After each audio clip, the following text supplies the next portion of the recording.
Hello dear all, welcome to our channel Smart Indian Model School. Smart Indian Model School present Smart Indian EduFun classes.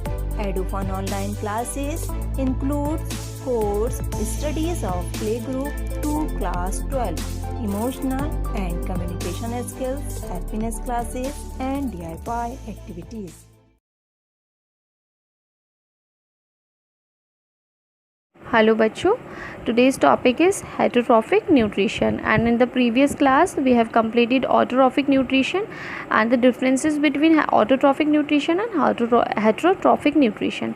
और heterotrophic nutrition में हम already पढ़ चुके हैं differences के time पर ही, वही है यहाँ पर भी that the heterotrophic nutrition में वो ऑर्गेनिज्म इन्वॉल्व होते हैं जिनके पास एबिलिटी नहीं होती है खुद का फूड सिंथेसाइज करने की. ठीक है, ये डिपेंड करते हैं हमारे ऑटोट्रॉफ्स पे अपने फूड की सप्लाई के लिए डायरेक्टली और इनडायरेक्टली. हमने इनके 3 टाइप्स भी पढ़े थे, holozoic nutrition, saprophytic nutrition and parasitic nutrition.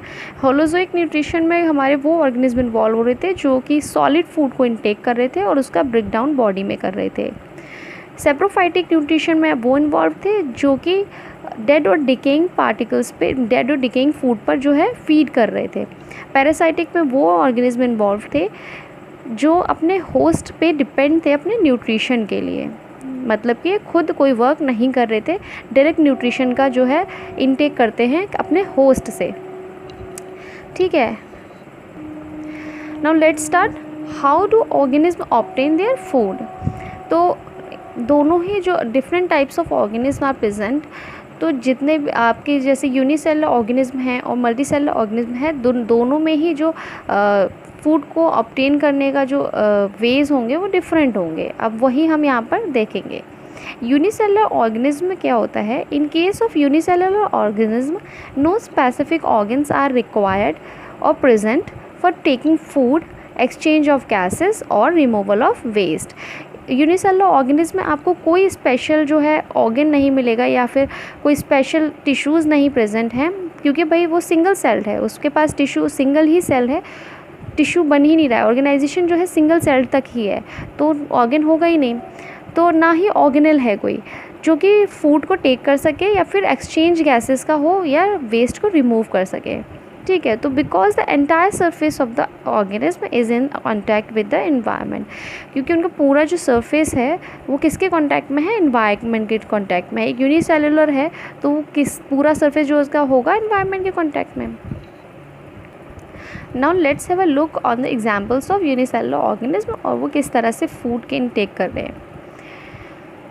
Amoeba and paramecium. Amoeba का देखते हैं हम. हमें पता है अमीबा क्या होता है, फिक्स्ड उसका स्ट्रक्चर नहीं होता है. फूड पार्टिकल्स आया, उसके लिए उन्होंने क्या सीरियोपोडिया बनाते हैं, उसके बाद सीरियोपोडिया को उसको इनगल्फ करते हैं फूड मटेरियल को और फूड वैक्यूल्स बनाना जो है स्टार्ट करते हैं. ठीक है, और फूड वैक्यूल फाइनली बना लेते हैं. उसके बाद इसका यहाँ पर डाइजेशन होता है और जो बॉडी होती है, जो साइटोप्लाज्म होता है, वो एब्जॉर्ब करता है थ्रू डिफ्यूजन इस वैक्यूल से इधर, और जो भी अनडाइजेस्टेड पार्ट होता है वो इसी सीरियोपोडिया के थ्रू क्या कर दिया जाता है, थ्रो आउट. किस तरह से अमीबा क्या बनाता है, pseudopodia capturing food, take in food in the form of food vacuoles. फिर digestion of food in the food vacuoles occurs. Digested जो फूड है डिफ्यूज़न के थ्रू जो सिंपल सब्सटेंसेस हैं वो साइटोप्लाज्म में एब्जॉर्ब कर लिए जाते हैं, और जो अनडाइजेस्टेड फूड है उसको move to surface of cell and throw out. Surface पे लाकर उसको थ्रो आउट कर दिया जाता है. ये क्या है, एक्सक्रीशन है, मतलब कि ये क्या है, हमारा फूड की टेकिंग है, यहाँ पे डाइजेशन है, यहाँ पर क्या है, हमारा excretion है. Now let's have a look on paramecium.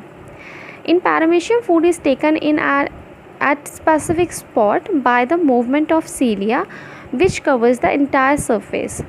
Paramecium होता है, उसके पूरी सरफेस पे जो है क्या होती है, सीलिया प्रेजेंट होता है, और वहाँ पे एक स्पेसिफिक स्पॉट प्रेजेंट होता है फूड के इंटेक के लिए. सीलिया का जो मूवमेंट होता है, सीलिया के 2 मूवमेंट्स आप पढ़ेंगे क्या होता है, सीलिया तो बॉडी को मूव करता है यूनिसेलुलर ऑर्गेनिज्म की, या फिर जो सराउंडिंग फ्लूइड होता है उसके मूवमेंट में हेल्प करता है। तो यहाँ पर जो सीलिया है वो किसके मूवमेंट में हेल्प कर रही है, सराउंडिंग फ्लूइड को जो है वो मूव कर रहा है, जिसके वजह से जो फूड है वो इनटेक कर लिया जाता है पैरामीशियम की बॉडी के थ्रू, उस स्पेसिफिक स्पॉट के through. So that's all with the unicellular organism. अब हम मल्टीसेलुलर ऑर्गेनिज्म की बात करेंगे।